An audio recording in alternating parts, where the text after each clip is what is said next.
حضرت ابو ہریرہ رضی اللہ تعالیٰ عنہ راوی ہیں کہ سرکار دو عالم صلی اللہ علیہ وآلہ وسلم نے ارشاد فرمایا، میری امت جنت میں داخل ہوگی مگر وہ آدمی جس نے انکار کیا اور سرکشی کی، وہ جنت میں داخل نہیں ہوگا۔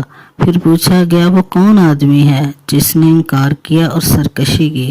آپ صلی اللہ علیہ وسلم نے فرمایا، جس آدمی نے میری اطاعت و فرما برداری کی وہ جنت میں داخل ہوگا، اور جس نے میری نافرمانی کی اس نے انکار کیا اور سرکشی کی۔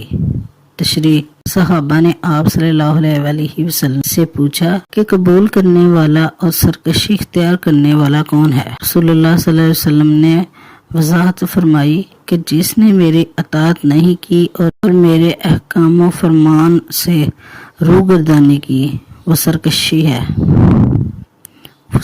ہے، جو جنت کا مستحق نہیں ہوگا بلکہ اپنی سرکشی اور نافرمانی کی بنا پر اللہ تعالیٰ کے عذاب کا مستحق گردانا جائے گا۔